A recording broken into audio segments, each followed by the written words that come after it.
Hello and welcome back to health insight. আমি ধ্রুব। আজ একটা ভীষণ কমন সমস্যা নিয়ে আলোচনা করব, তবে এই বিষয়টি কিন্তু বেশ খানিকটা অবহেলিত। মানে খুব একটা কেউ আলোচনা করতে চান না বা করেনও না, কিন্তু বিশ্বাস করুন এটি কিন্তু ভীষণ একটা ইম্পর্ট্যান্ট বিষয়। কারণ আমাদের দেশে উচ্চ রক্তের চাপের সমস্যা কিন্তু দিনের পর দিন বেড়েই চলেছে, এবং তার মূলে রয়েছে বেশ কিছু খারাপ খাদ্যাভ্যাস, এবং এই খারাপ খাদ্যাভ্যাসের কারণেই দিনের পর দিন আমাদের রক্তে বেড়ে চলেছে খারাপ কোলেস্টেরল। আসুন আজকে কোলেস্টেরল নিয়েই আলোচনা করি। আমরা জানার চেষ্টা করি যে কোলেস্টেরল জিনিসটা কি একেবারে পুরোপুরি খারাপ, নাকি এর কোনো ভালো দিকও আছে, আর যদি খারাপ কোলেস্টেরল আমাদের রক্তে বেড়ে যায় তাহলে সেটা আমরা ঘরোয়া উপায়ে কি করে নিয়ন্ত্রণ করব, এবং আমরা কখন চিকিৎসকের কাছে পৌঁছবো। এবং এই পুরো বিষয়ে আলোচনা করতে আমরা চলে এসেছি লেক গার্ডেন্সে, এবং আমাদের সঙ্গে আছেন আমাদের শহরের বিশিষ্ট চিকিৎসক এবং আমার ভীষণ প্রিয় একজন মানুষ, ডক্টর এস এম মল্লিক। নমস্কার ডাক্তারবাবু। নমস্কার। কোলেস্ট্রল এমন একটা জিনিস, যে জিনিসটা নিয়ে আমাদের সাধারণ মানুষের মধ্যে স্বচ্ছ ধারণা নেই। অনেকেই মনে করেন কোলেস্ট্রল হলেই বোধহয় ভীষণ রকম ভাবে খারাপ, কোলেস্ট্রল বাড়লে লোকে অত্যন্ত চিন্তিত হয়ে পড়েন। তো আমি আগে জানতে চাইবো, কোলেস্ট্রল জিনিসটা কি এবং কোলেস্ট্রল শরীরে থাকা কি আদৌ খারাপ? প্রত্যেকের শরীরে কোলেস্টেরল আছে। কোলেস্টেরল শরীরে একটা অংশ বলতে পারেন। সেই অংশটা বিভিন্ন অন্যান্য কাজেও লাগে, কিছু হরমোন তৈরিতে কাজে লাগে। আমাদের কোলেস্টেরল যে স্কিনের নিচে যে লেয়ার থাকে সেখান থেকে ভিটামিন ডি সিনথেসিস হয়। আমাদের যে কোষ থাকে, কোষের যে বাইরের লেয়ার সেল মেমব্রেন, সেটা কোলেস্টেরল দিয়ে তৈরি। অনেক ব্রেনে প্রচুর কোলেস্টেরল আছে। আমাদের নার্ভের ইনসুলেশনে কোলেস্টেরলের নর্মাল ফিজিওলজিতে আমাদের শরীরের নর্মাল শারীরবৃত্তীয় কাজকর্মে প্রচুর কাজ আছে। কিন্তু রক্তের যে কোলেস্টেরল, বিশেষত যে এলডিএল কোলেস্টেরল, লো ডেনসিটি লাইপোপ্রোটিন, সেটা কিন্তু বাড়লে ঝামেলা হতে পারে। আচ্ছা। কারণ এই লো ডেনসিটি লাইপোপ্রোটিনটা কিন্তু এমন এক ধরনের কোলেস্টেরল, যে কোলেস্টেরলটা আমাদের হার্টের অসুখ, আমাদের স্ট্রোক, হার্ট অ্যাটাক এবং আর্টারি যে ব্লক হয় পেরিফেরাল আর্টারিয়াল ডিজিজে, সেটার জন্য রেসপন্সিবল। আচ্ছা। এবং এই এলডিএল কোলেস্টেরলের যখন অক্সিডেশন হয়, আরো খারাপ কোলেস্টেরল তৈরি হয় আর কি। এবং যত এলডিএল কোলেস্টেরলের পার্টিকেল সাইজ ছোট হবে, তাহলে তত মারাত্মক হয়ে যাবে।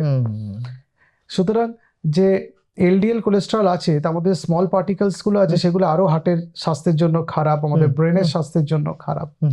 এই জিনিস যখন আমাদের কোলেস্টেরলটা কোনো রক্তে বেশি আসলো, কেউ বেশি দেখলেন, তখন দুটো শ্রেণীর লোক আমরা দেখি। একজন একটু বেশি হতেই লাফালাফি শুরু করা লোক, যে ডাক্তারবাবু আমার 201 টোটাল কোলেস্টেরল এসছে, আমার কোলেস্টেরল বেড়ে গেল। কারণ রেফারেন্স রেঞ্জে লেখা আছে 150 থেকে 200 অব্দি কোলেস্টেরল নর্মাল, 201 এসে গেছে বলেই অত্যন্ত চিন্তিত হয়ে পড়া মানুষ আমরা পাই।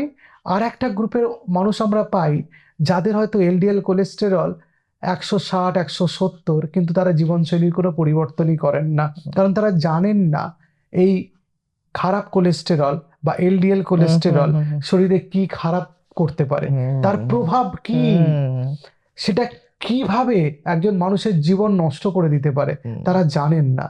তারা ভাবেন ওই কোলেস্টেরল একটু বেড়েছে, ঠিক আছে, কন্ট্রোল করে নেবো। মানে অ্যাজ ইফ এইরকম আর কি, এরকম করে কোলেস্টেরল কন্ট্রোল করে নিতে পারবেন তিনি। বা যেরকম শরীরে ওজন বাড়লে লোককে দেখি, হ্যাঁ এবার একটু খাওয়াটা কন্ট্রোল করে এবার একটু হেঁটে কমিয়ে নেবো। মানে this are not very important facts. একটু বেড়েছে তো কি হয়েছে, শরীরের ওজন একটু, কোলেস্টেরল বেড়েছে তো কি হয়েছে। এই যে কোলেস্টেরল যখন বেশি আসে, তখন এই কোলেস্টেরল বেশি থাকা অবস্থায় আমরা মানুষটাকে দেখি, কারণ আমরা রিপোর্টকে তো চিকিৎসা করি না, চিকিৎসাটা দিই একজন মানুষের। সেই মানুষের শরীরের যে গঠন, তার যে পরিবারের রোগের ইতিহাস, তার যে আগেকার সময়ের শরীর খারাপের ইতিহাস, তার শরীরের মধ্যে কি অন্য অসুখের বাসা বেঁধে আছে কিনা, এই সব ব্যাপার দেখে এই কোলেস্টেরল রিপোর্ট দেখার পরে তারপরে আমরা অ্যাসেস করি। এর একটা গাইডলাইন আছে যে কখন আমরা কোলেস্টেরল চিন্তা করব কোলেস্টেরল নিয়ে, এবং কেন চিন্তা করব, কিভাবে চিকিৎসা করব। মূলত এলডিএল কোলেস্টেরলটাই সবথেকে বেশি ক্ষতি সাধন করে আমাদের শরীরে। এলডিএল, ট্রাইগ্লিসারাইড, ভিএলডিএল সবই খারাপ। হ্যাঁ, ট্রাইগ্লিসারাইড বলে আরেকটা জিনিস আছে, ট্রাইগ্লিসারাইড বলে আছে, সেটাও ক্ষতি সাধন করে। কিন্তু হার্ট অ্যাটাক যদি আপনি বলেন বা আপনি যদি স্ট্রোকের কথা বলেন বা সাডেন কার্ডিয়াক ডেথ বা পেরিফেরাল আর্টেরিয়াল ডিজিজের কথা বলেন, তাহলে এলডিএল কোলেস্টেরলের ভূমিকাকে আমি ট্রাইগ্লিসারাইডের থেকে বেশি এগিয়ে রাখবো। আচ্ছা। এবং আমরা যে ডায়াবেটিস পেশেন্ট এত দেখি, ডায়াবেটিস পেশেন্টের একটা স্পেশাল কাইন্ডের কোলেস্টেরল বাড়ে, আচ্ছা। যেটাকে ডায়াবেটিক ডিসলিপিডিমিয়া বলে। তার একটা প্যাটার্ন আছে, আচ্ছা। তার এইচডিএল কম থাকবে, এলডিএল এবং ট্রাইগ্লিসারাইড বেশি আসবে। আচ্ছা। এবং যত ডায়াবেটিস আনকন্ট্রোলড থাকবে তত ট্রাইগ্লিসারাইড বাড়তে থাকবে আর এইচডিএল কমতে থাকবে। এইচডিএল কমতে থাকবে, মানে ওটাই ভালো কোলেস্টেরল। ওটাই ভালো কোলেস্ট্রল, যেটা কম থাকবে। হাইপোথাইরয়েডিজমে তাই হয়, কিন্তু এতে মেটাবলিজম কমে যায়, কোলেস্ট্রল মেটাবলিজমও কমে যাবে, তার জন্য ব্লাডে কোলেস্ট্রল বেড়ে যাবে। আমরা অনেক সময় পেশেন্টদের পাই যে কোলেস্ট্রল থাইরয়েডের সমস্যা একসাথে তার ডিটেক্টেড হলো, কিন্তু কোলেস্ট্রল লেভেলটা দেখে আমাদের মনে হলো যদি থাইরয়েডের চিকিৎসাটা ঠিকঠাক করি তাহলে কোলেস্ট্রলের জন্য কোনো ওষুধ লাগবে না। তখন থাইরয়েডের চিকিৎসা শুরু করা হলো, 6 মাস বাদে দেখা গেল কোলেস্ট্রল একদম নর্মাল হয়ে গেছে। যে কারণে আমি দেখেছি কোনো উচ্চ রক্তচাপে ভোগা রোগী যদি ডাক্তারের কাছে পৌঁছয় তাহলে তাকে থাইরয়েডের একটা টেস্ট দেন ডাক্তারবাবুরা। হ্যাঁ, এবং এই অবশ্যই। কারণেই এটা দেন। এবং অনেকে কনফিউজড হয়ে যান যে থাইরয়েডের টেস্ট কেন আবার ডাক্তারবাবু দিল আমাকে। কারণ থাইরয়েড হাইপোথাইরয়েডিজম থেকে উচ্চ রক্তচাপ হয়, আবার হাইপোথাইরয়েডিজম থেকে কোলেস্ট্রলের সমস্যাও হতে পারে। কোলেস্টেরলের জন্য তো কার্ডিয়াক হেলথ খারাপ হয়, এটা আমরা বুঝে গেছি, কিন্তু এটা কি পসিবল যে কোলেস্ট্রল লেভেল হাই থাকার কারণে কিডনিরও সমস্যা হতে পারে? আসলে কি হয়, যখন কোলেস্ট্রল লেভেল বাড়তে আরম্ভ করে, বিশেষ করে এলডিএল কোলেস্টেরলটা, সেটা হচ্ছে আর্টেরিয়াল প্লাক তৈরি করে, আর্টারিটাকে ব্লক করে দেয়। এবার এই যে আর্টারি, ওকে ভেবে ভেবে শুধু হার্টের আর্টারিকেই ব্লক করবে? ও যেখানে পাবে, যেখানে যেখানে আর্টারি আছে সব জায়গাতেই ব্লক করবে। তাহলে কিডনিতে যে ব্লাড সাপ্লাই করছে যে আর্টারি, যাকে বাংলা নাম ধমনী, তাকেও ব্লক করবে। আবার কিডনির মধ্যে যে ফিল্টার করার যন্ত্র, যার নাম গ্লোমেরুলাস, আমরা পড়েছিলাম বায়োলজিতে, সেই গ্লোমেরুলাস তো আসলে কিছু না, রক্তবাহের জালিকা। ইয়েস। তার স্বাস্থ্যও খারাপ হবে। তাই কোলেস্ট্রল বাড়লে কিডনি খারাপ হবে, এটা খুব অবভিয়াস একটা ঘটনা। এবং কিডনি সেগুলো আর ছেঁকে বের করতে পারবে না, কিডনি খারাপ জিনিসগুলো তখন ছেঁকে বার করতে পারবে না। এবং কিডনির যে ফিল্টার করার ক্যাপাসিটি, যেটা কিডনি হেলথ বা যেটাকে আমরা গ্লোমেরুলার ফিল্ট্রেশন রেট বলি, জিএফআর, সেটা কমবে। এটা তো একটা মারাত্মক সমস্যা। মানে কোলেস্ট্রল যদি আপনার খারাপ কোলেস্ট্রল যদি আপনার রক্তে বাড়তে থাকে, হার্টের সমস্যা তো হবে এবং পরবর্তীকালে কিডনিও সমস্যা। নিশ্চয়ই, এবং খুব স্বাভাবিক। এবং কোলেস্ট্রল যখন আর্টারিগুলোকে স্টিফ করে, যাদের হাতে প্রাইমারিলি কোলেস্ট্রলের প্রবলেম হয়ে তারপরে হাইপারটেনশন বা উচ্চ রক্তচাপের প্রবলেম হয়েছে, তাদের বেশিরভাগ লোকেরই দেখা গেছে যে তাদের পরবর্তীকালে কিডনি সমস্যাও হতে পারে। তাদের দেখা যায় যে তাদের ক্রিয়াটিনিন বেশি নেই, কিন্তু ইউরিনে প্রোটিন লিকেজ হচ্ছে, ইউরিন এসিআর বেশি। তো কোলেস্ট্রল বাড়ছে কেন? মানে খারাপ কোলেস্ট্রল রক্তে বাড়ছে কেন? অনেকগুলো কারণে বাড়ে। একটা তো আমাদের জীবনশৈলী, তার মধ্যে স্মোকিং, অ্যালকোহল, তার মধ্যে শরীরের ওজন, তার মধ্যে অস্বাস্থ্যকর খাবার, মেনলি রিফাইন কার্বোহাইড্রেট এবং চিনি জাতীয় জিনিস, তার মধ্যে শাকসবজি ফলমূলের পরিমাণ কম, আমাদের ল্যাক অফ ফিজিক্যাল অ্যাক্টিভিটি, আমাদের রাত্রে যে ঘুম কম হচ্ছে আজকাল বিভিন্ন কারণে, কাজের চাপ হোক না কেন, টিভিতে ওয়েব সিরিজ দেখা হোক না কেন, রাত্রিবেলা মোবাইল ঘাঁটা হোক না কেন, এইসব কারণে।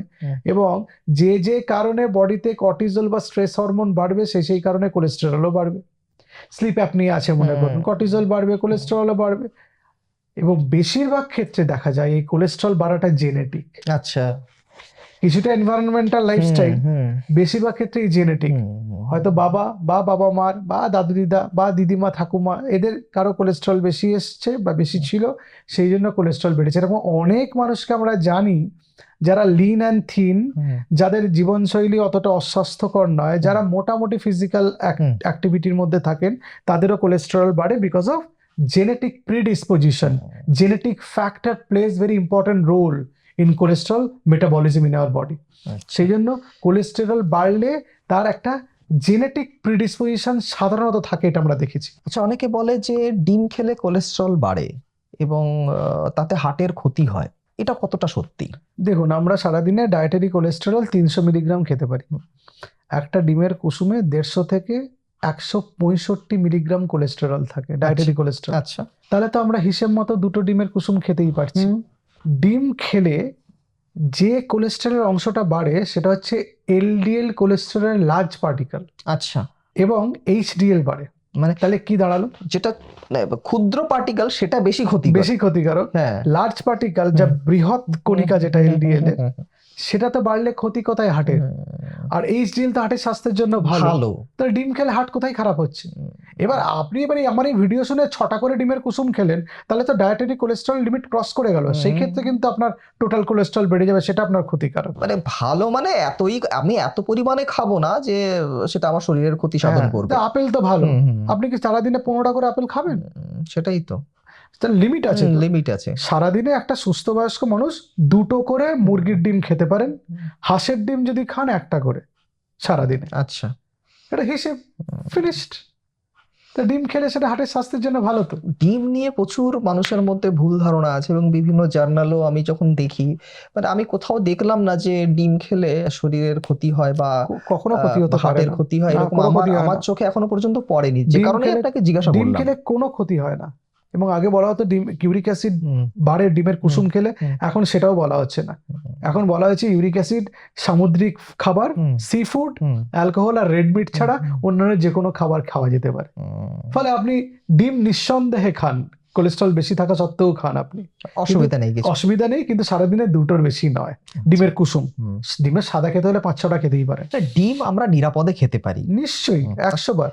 আর এমনি কি কোনো লক্ষণ দেখে বোঝা যায় যে তার কোলেস্টেরল বেড়েছে বা সেই রকম একটা বিপদ সীমায় পৌঁছে গেছে, এরকম কি বোঝা যায়? সত্যি কথা বলতে গেলে কি, বাইরে থেকে দেখে যে কোলেস্ট্রল বেড়েছে আপনি বুঝবেন না। আচ্ছা, তার ইন্ডিকেশন পেতে পারেন। আচ্ছা, যেমন কারো একটা হার্ট অ্যাটাক হলো, সেটা আগে একদম, জানতো না, বা স্ট্রোক হলো, হাঁটা চলার থেকে বুকে চাপ লাগছে, হুম, বা উচ্চ রক্তচাপ হয়েছে, হুম, বা থাইরয়েড ডিসফাংশন আছে, বা ডায়াবেটিস আছে, বা family history of high cholesterol আছে, স্মোকিং, এগুলো কোলেস্ট্রল রিস্ক ফ্যাক্টর। এগুলো থাকলে আপনি সন্দেহ করতে পারেন এর কোলেস্ট্রল বেশি আসার সম্ভাবনা আছে। তা অনেকে ভাবেন যে আমি তো ঠিকই আছি, আমার কোলেস্টেরল বোধহয় বাড়েনি। ওই জন্যই তো প্রিভেন্টিভ হেলথ চেকআপস গুলো করতে হয়। হ্যাঁ, আপনি একটা এবং নির্দিষ্ট বয়সের পরে মাঝে মাঝে পরীক্ষা করে দেখতে হবে। বাড়েননি এবং বাড়ির লোকও বলে উনি তো দিব্যি সুস্থ ছিলেন, এবং দেখা গেল যে ওই ডাক্তার দেখানোর পরেই, টেস্ট করার পরেই কোলেস্ট্রল বেড়েছে। কোলেস্ট্রল, ডাক্তারটাই বদমাস। হ্যাঁ, ভুলভাল, ভুলভাল এবং ডাক্তার। দুদিন পরেই হয়তো দেখা গেল তিনি স্ট্রোকে আক্রান্ত হয়েছেন। এক্স্যাক্টলি। ব্যাপারটা হচ্ছে যে এই প্রিভেন্টিভ হেলথ চেকআপস গুলো ভীষণ দরকার, মানে আগের থেকে বুঝে নেওয়ার জন্য। কারণ আপনি যেটা বলছেন যে কোলেস্ট্রল লেভেল বেড়েছে কিনা, এটা মানে দেখে বোঝার কোনো উপায় নেই। বাইরে থেকে আপনি বুঝতে পারবেন না। একজন মানুষকে একদম সুস্থ সবল লাগতে পারে, যেমন তার শরীরের মধ্যে সুগার বেড়ে আছে কিনা আপনি বুঝবেন না সবার ক্ষেত্রে। আপনি যেমন উচ্চ রক্তচাপ হয়ে আছে কিনা বুঝবেন না। This are silent killer. Silent killer, মানে এগুলো ডায়াবেটিস এর মতনই, একদমই, কারণ বুঝবেন না কিছু, বোঝার কোনো উপায় নেই। এবং এই আপনি কোনো মানুষকে দূর থেকে দেখে কি বুঝতে পারবেন তার ডিপ্রেশন আছে কিনা? ডিপ্রেশন আজকাল সাইলেন্ট কিলারের মতো জায়গায় চলে গেছে। এবং একদমই অনেক তাই। পেশেন্টকে যাদের মেটাবলিক ডিজিজ আমরা পাই, কোলেস্ট্রল, সুগার, প্রেশার, হ্যানা ত্যানা এইসবগুলো, তাদের মেন্টাল হেলথও আজকাল দেখেছি প্রচুর খারাপ। তো স্ট্রেস লেভেলটা খুব ইম্পর্টেন্ট আর কি। মানে আপনি খুব স্ট্রেসড আর আপনি চেষ্টা করছেন যে লাইফস্টাইল মডিফাই করে কোলেস্ট্রল ম্যানেজ করে ফেলবেন, আপনি পারবেন না। কিন্তু আপনার ইচ্ছাই করবেন না এক্সারসাইজ করতে যেতে, আপনার ইচ্ছাই করবেন না ব্যায়াম করতে, আপনার হাঁটতে ইচ্ছা করবে না, আপনার ইচ্ছাই করবে না ভালো খাবারটা খেতে, আপনার সবসময় ইচ্ছা করবে রিফাইন্ড কার্বোহাইড্রেট খেতে, সবসময় ইচ্ছা করবে জাঙ্ক ফুড খেতে, সবসময় ইচ্ছা করে ভাজাভুজি খেতে। এটা নর্মাল, কারণ কর্টিসল লেভেল যত বাড়ে, আমাদের স্ট্রেস হরমোন যত বেশি থাকবে, অস্বাস্থ্যকর খাবারের প্রতি আমাদের আগ্রহ তত বাড়বে। এটাই নিয়ম পৃথিবীর। তো আমার ধরুন কোলেস্ট্রল লেভেল আমি চেক করিয়েছি এবং দেখলাম যে আমার বেশি আছে, এলডিএল কোলেস্ট্রল বেশি আছে, তো কখন আমি সতর্ক হব, মানে কোন লেভেলে পৌঁছলে আমি সতর্ক হব? দেখুন, যাদের হার্টের অসুখ আছে তাদের বলা হয় 55-এর নিচে রাখুন। আচ্ছা, সাধারণত নর্মালি 100-র নিচে থাকলে ভালো এলডিএল কোলেস্ট্রল। আচ্ছা, 130 অব্দিও আপনি ছাড় দিতে পারেন। আচ্ছা, কিন্তু 130 থেকে 160 এই রেঞ্জটা কিন্তু ভালো না। আচ্ছা, এই রেঞ্জে হার্টের ক্ষতি সাধন শুরু হয়। আচ্ছা, এবং যাদের 160-এর বেশি, আমি পার্সোনালি বলবো তাদের স্ট্যাটিন বা কোলেস্ট্রল লোয়ারিং এজেন্ট খেতে।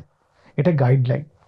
আচ্ছা, তো আর ট্রাইগ্লিসারাইড সাধারণত আজকাল তো 250 অব্দি নর্মালি বলে। আচ্ছা, কিন্তু একটা হার্টের পেশেন্টকে আপনি 250 না, অব্দি রাখবেন? না। তার তো 120, 130, 150-র নিচে রাখবেন।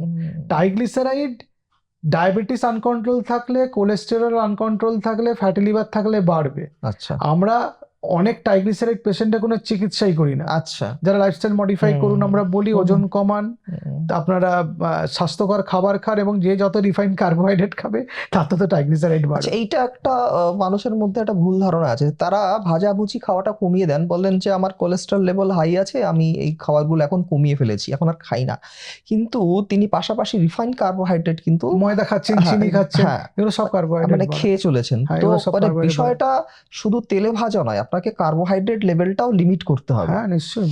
আচ্ছা, এইবার যেটা জানতে চাইবো যে আপনি স্ট্যাটিনের কথা বললেন, যেটা অনেকেই হয়তো জানেন যে এটা কোলেস্টেরল লেভেল কম করতে সাহায্য করে, তো হয়তো তিনি 1 মাস খাওয়ার পরে দেখলেন যে তার একদম ঠিক আছে, নর্মাল আছে, তারপর তিনি ছেড়ে দেন। মানে এইটা ওনারা ভাবেন যে আমি তো এই তো খেয়ে আমার এখন নর্মাল সেরে আছে, গেলাম। আমার তো সেরে গেলাম আমি।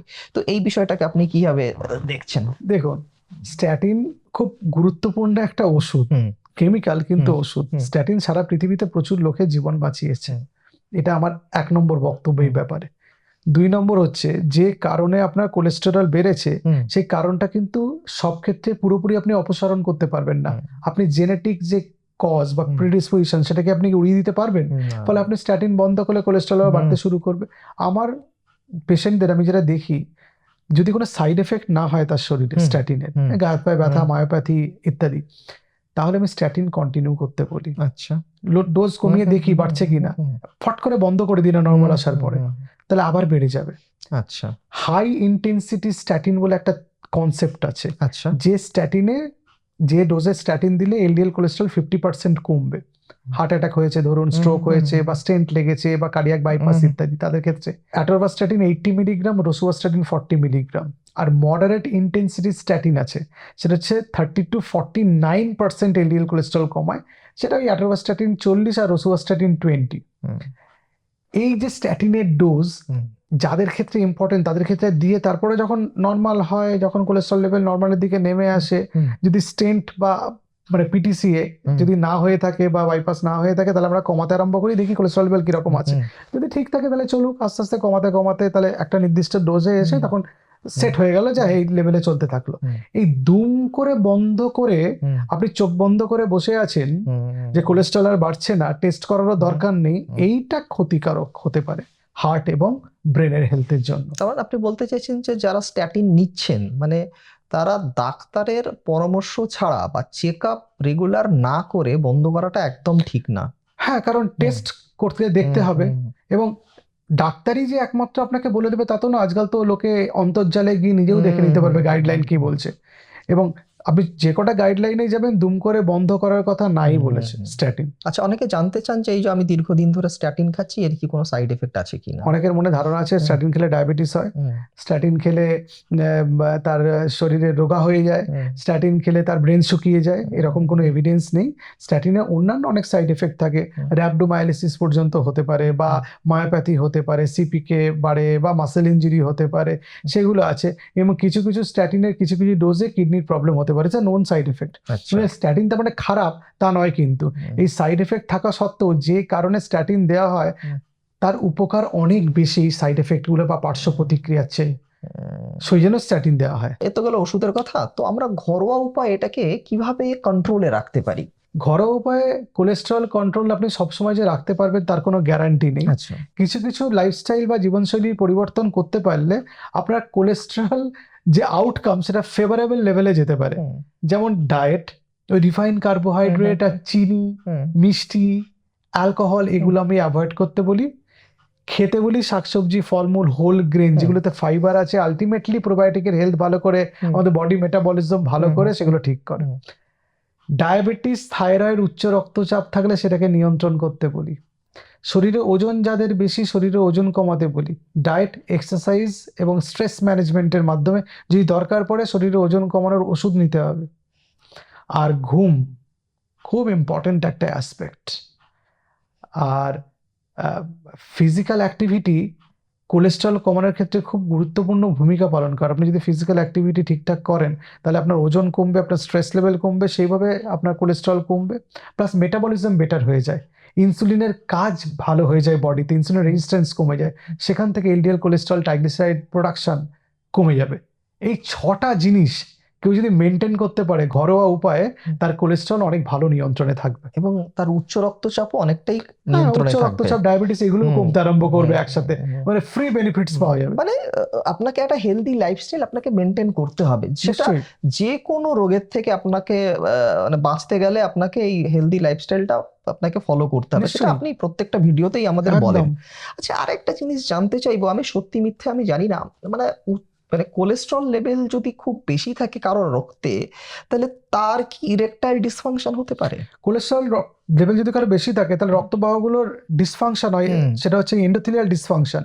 আমাদের জানি আমাদের যে ইরেকটাইল ডিসফাংশন কেন হয়, কিছু নার্ভের ড্যামেজের জন্য, কিছু ব্লাড ভেসেলস এর ড্যামেজের জন্য। অলরেডি তো কোলেস্ট্রল বেশি থাকলে ব্লাড ভেসেল ড্যামেজ হয়, তো রক্তবাহগুলোর প্রবলেম হয়, তো রক্ত পৌঁছতে প্রবলেম হয়, সেই জন্য ইরেকটাইল ডিসফাংশন হতে পারে লং স্ট্যান্ডিং কোলেস্ট্রলের যাদের প্রবলেম আছে। তার মানে বোঝা গেল যে রক্তে যদি খারাপ কোলেস্ট্রল বেশি থাকে তাহলে আপনার হার্টের সমস্যা হতে পারে, কিডনির সমস্যা হতে পারে, ইরেকটাইল ডিসফাংশন হতে পারে, এবং ডায়াবেটিস নিয়ন্ত্রণ করাটাও কঠিন হয়ে পড়বে আগামী দিনে। থ্যাংক ইউ ডাক্তারবাবু, আমাদের এত সুন্দর করে এক্সপ্লেইন করার জন্য। তো কোলেস্ট্রল নিয়ে যদি আপনাদের আরো কোনো বক্তব্য বা প্রশ্ন থাকে আপনারা অনায়াসে করতে পারেন, আমরা চেষ্টা করবো তার যথাযথ উত্তর দেওয়ার। আজ এই পর্যন্তই। আর এখনো পর্যন্ত যদি আমাদের চ্যানেলটি সাবস্ক্রাইব না করে থাকেন, করে রাখুন, কারণ আমরা বিভিন্ন হেলথ রিলেটেড টপিক নিয়ে আলোচনা করি, যেগুলো শুনলে আপনারা নিঃসন্দেহে উপকৃত হবেন। নমস্কার। নমস্কার।